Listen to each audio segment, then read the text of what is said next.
down the law. We're doing an abbreviated look at the Dallas Cowboys. They are going to be playing Thursday night prior to our next show, so we want to always take the opportunity to have this tremendous person, excellent football player, should be in the Pro Football Hall of Fame. We enjoy having him. 9:18 to 9:28. We call it Between the Eights with the original 88 Super Bowl champion of the Dallas Cowboys, Drew Pearson. Drew, good morning, and hope you had a happy Thanksgiving, and welcome back to the show. Yeah, good morning, guys. Had a great Thanksgiving. Only thing that was missing was the Cowboy victory. It's a little disappointing in their performance, but other than that, I got to spend some time with family, so that was pretty cool, hanging out like that. Absolutely, Drew. In fact, when the game was being previewed, they showed some of the past Dallas Cowboys highlights, and you had some really good games on. In fact, if people don't remember who threw you the pass, Clint Longley. I remember watching this in my den with the red and orange yellow carpet in El Paso, Texas. You know that's old because you said den. Because you said den. That's why I know that's a long time ago. Absolutely. And Clint Longley went deep to my man, number 88, Drew Pearson. Game over on Thanksgiving Day against the Washington Redskins. And, man, I did that whirly bird spike. Now, you didn't do the whirly bird spike on that one. Not on that one. Not on that one. But a heck of a catch from Clint Longley, a pretty pass, one of those Jeff Blakes, about 60 yards, and you split whatever zone or coverage they had in the post pattern. Yeah, it was double coverage, yes. bracket coverage. Blake, yeah. I eat that up all day. all day. Get that little stick at the top of the route. Bam, it's over. Yeah. Drew, how did you get open deep so much? What? I mean, maybe you shouldn't give away your secrets. Because defenses lost their mind. That's the same thing I said about the tight end from Florida State. How the hell he's always open all the time? You know he gonna throw it to him. I mean, did you ever?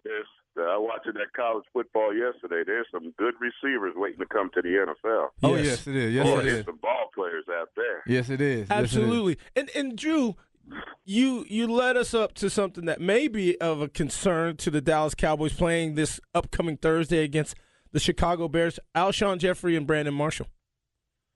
Oh, yeah. There's anything the Bears got going for them this year on a consistent basis, it's those guys, those two guys, and along with Martellus Bennett. Former Cowboy tight end Martellus Bennett. He caught 8 for over 100 yards last week or Thursday when they lost to Detroit Lions. They're a team that will throw the ball. They don't really care. I only think they ran it 10 times or something Thanksgiving against the Lions. So they'll sling it any chance they get because they realize that is the strong suit of their offense. So that's a weakness for our defense, covering guys like that. So it's going to be a good test for our defense, no doubt. What we got to do is put pressure, which is a little tougher or easier said than done. It has been tough for the Cowboys to do this far. Is put pressure on the quarterback. We've got to put some pressure on Jay Cutler because we know if we do that, he'll throw the ball up, and we'll get some opportunities at interceptions and turnovers. He threw 2 interceptions Thursday against Detroit. So, that's our hope there. And our defense is struggling right now, and they were exploited pretty good. The problem is J.J. Wilcox made a great statement after the game. He says, guys, we have 8 games or 9 games under our belt, 10 games or so, and teams study us, and they studied our schemes and the things that we were doing and exploiting the weaknesses of those schemes. And that's been happening with the Cowboy defense right now. The offensive coordinators have a lot of film to study, and they're coming up with game plans to compensate for the lack of talent the Cowboys have in some positions on that defensive side of the football. We're talking with Drew Pearson, the original 88 Super Bowl champion with the Dallas Cowboys. Drew, listen, there's more than one zone. That's what I was getting ready to say. That's what I get ready to say. I would just bend but don't break, Drew. I mean, just sit back and play cover two. If you look at the Cowboys in the early '90s, with Dave Wannstedt as a linebacker coach, and who was the defensive coordinator that year? The year they was winning the Super Bowls there. I know Wannstedt was a linebackers coach. Was it Butch Davis? Butch Davis, maybe he was there too. But they mainly played a cover a 49 defense. Even front, 3 linebacker stack, and a cover 2 behind it. That's all they played pretty much the whole 2 or 3 years they won those Super Bowls. They didn't deviate from that, and you had to go 80 yards to score on them. Yeah, well, you're right, and if you the last thing you want to play with our defensive back is man coverage, and we've been playing a lot. We've been putting our guys in a position, to have to cover in man, and they're not that good at doing that. And you're right. Our strength is, the strength of the secondary would be the safety position, because I think Barry Church is playing pretty well this season, and Wilcox is definitely coming on. So that cover 2 might be the best way to go, but for some reason they don't use it that much. Well, Drew, also, heck, just so the listeners know, zone coverages in the secondary, there's cover 2. That's 2 deep safeties. There's cover 3, where you have corner, safety, corner, covering thirds. You have 3 robber, which has that strong safety or free safety, if you want to do it, coming underneath. And you have cover 4. So, Drew. Yeah, and the best thing about that is you could disguise all of them. Yes, sir. Yes. Put the onus on the offense to try to figure out what you're doing. Exactly. You can give them a preset look and then jump into something at the snap of the ball that's totally different than that preset look. So, yeah, there's ways to play it a lot better. And I think Marinelli's got to come up with a different way to handle these last 4 games of the season, that's for sure. Yeah, he needs to bend but don't break. Yeah. And that's the best one. And keep them out of the end zone. Tighten up when you get in that red zone. Yeah. And force them to kick field goals instead of scoring touchdowns. And, of course, Philadelphia, they were scoring touchdowns, and they weren't thinking about no field goals. Well, and you know as well as I do, Drew, once you get inside that 15-yard line, it's hard to score. Your defense tightens up, the field shrinks, everything shrinks. You know that. And it's hard to score. So tighten up down there.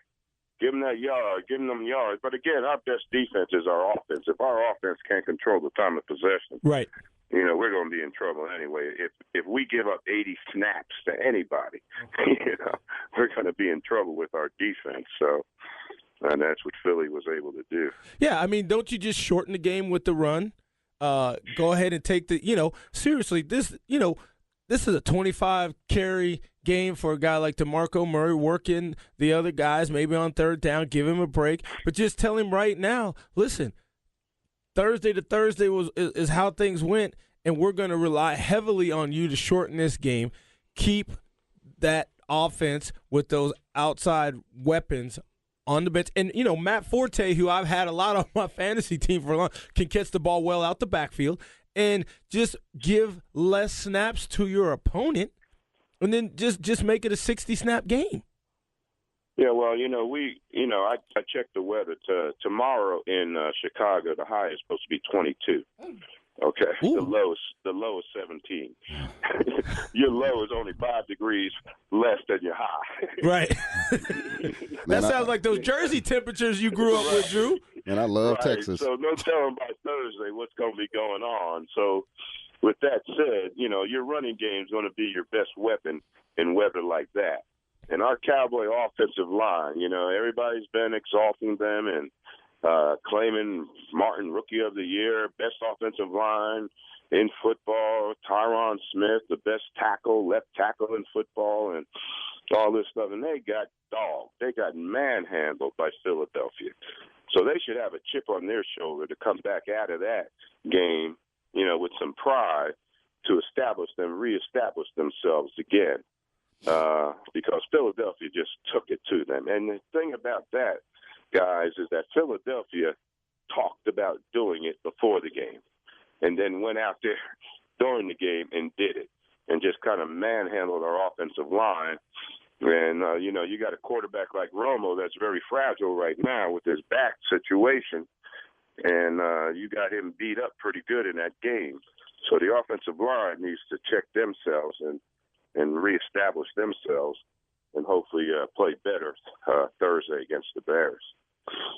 Well, I pretty much I think that sums it up. You just got to go in there, shorten this game, run attack, disguise your coverages in the secondary, and again, make Jay Cutler think he sees what he sees. He's not the greatest mobile. Put 7 in the box and go get him, right? 4 D-line, 3 linebackers, stack them up in there, and they cover 2 behind it. They still got 7 in the box in case they try to run Matt Forte. And, Blake, give him a call, Blake. Yeah. I'm telling you, man. It sounds so logical, right? It's very logical. It's very logical. Let your front 4 play. Put your 3 line. So now you still got a 7-man front. So you still got one more in the box that they can block for the running game. And then you got cover 2 behind it. And everybody just play the zones. And just funnel everybody inside. Keep everybody inside. Do not let them outside the zone. And if you do that, they're going to have to go 80 yards. Yeah. Well, you know, the way they've been running on our defense, they might be able to do that pretty easily. Well, if you got 7 in the box, it keeps it hard. Yeah. And then you can drop that safety down, and you can bring an 8 in the box at the snap of the ball. So it can be done. Right. You can do that at the snap. You can do that real late. Yeah. So, y'all are the NFL. You know, Super Bowl. I hope they'll figure it out. We can start talking X's and O's in here, Drew, man. We can come up with a game plan, me and you ourselves. Oh, absolutely. But you give me a chance to set up a game plan for that offense. Oh, yeah. You know, first of all, I put Terrence Williams on the bench. Well, all righty. Okay. No, I'm just saying, he got to pick it up, man. He ain't doing nothing out there. Ever since he had that one game, he caught 2 touchdowns. Here I am bragging about him, talking about, you know, he ain't going to be like no Allen Harper was to Michael Irvin. He's going to be like Tony Hill was to Drew Pearson. You know, when Tony came in, he was supposed to be the other receiver, but he developed himself into a featured receiver himself. So we had 2 featured receivers. And I thought Terrence Williams had that kind of ability to develop himself to a feature receiver, a Pro Bowl receiver, a go-to guy, you know? Right. It's nice to have 2 of those guys in your passing game, right, Blake? Oh, yeah, definitely. I had 2. I had 2, Donnie Scott and Carl Pickens. There you go. You know, and each one of them knew their role. I hear you. Back in the day in 79, Tony and I went over 1,000 yards, you know? So we were 2 featured receivers. We're playing off each other. Right. And that life could be a lot easier for Dez if Terrence Williams picks up his game. He's right now, he's no threat over there on the other side. And well, you know, and your tight end's been kind of quiet this year too, as well. Yeah, he has. He really has. And a lot of it, I don't know, play calling or whatever, but I think a lot of it is that he's getting to that point in his career. You know, he can't get downfield like he used to. Right. You know, he still can block.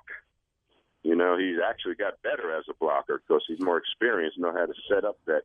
Well, see, if I knew that as an offensive coordinator, I would go more with a 3 receiver set. Still keep him out there and let him run shallow crosses and 12-yard digs and stuff like that, just to get him in the open in the middle because he's smart. So versus zone, he's going to get open. He's going to work his way open in the zone. But just go 3 receiver. Now you can add Dwayne D. Harris out there or put a Beasley out there or somebody like that. Let them work that 3rd receiver. But you still got your running back in the game, DeMarcus, and then you still got your tight end in the game as well. Mm-hmm.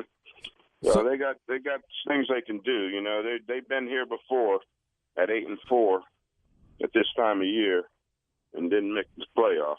Wow. So I think that was in 2011 or something. But we're gonna take this is not going to be a cakewalk to the playoffs. That's for sure. No, and we're gonna take that 27-17. And do the Thursday night thing, the whole No, I'm off that. Oh. You're I'm audible? Off that 27. I can't go with my defense giving up only 17 anymore. Okay, what do you got, Drew Pearson? Excuse me, I got to go. I went 38-31 for the Philadelphia game. Okay. And I don't know if we can get 38 up there in Chicago with the weather situation and all that against the Bears, but I think we got to get at least 28 and hold them maybe to 25, 27, something like that, 31-27. How about that? All right, 31-27 says Drew Pearson. I know if that's the score, I know those people that broadcast that, televised that Thursday night game. Who was it? NBC, CBS, whatever. CBS. I know they'll be happy with a game like that. That's for sure. No doubt. No doubt. Well, Drew, we hope that you enjoyed your family. We certainly enjoy you every time we can bring Between the Eights to the listeners in the show. Look forward to a win by the Cowboys, get back on track. I think Philadelphia has a tough game coming up Sunday, and we can pull even and then get back to Philadelphia and do what we need to do. Amen. Let's do it. That sounds like a plan. Excellent. Thank you for your time. Enjoy your weekend, and we'll catch you soon. You got it, guys. Have a great weekend. And, Blake, you can throw to me anytime. All right, we'll do. All right. Okay. Guys, be safe. All right, thanks, Drew. We're going to take a sidebar. We're going to come back with our Houston Texans Insider with Jay Foreman right here on Laying Down the Law.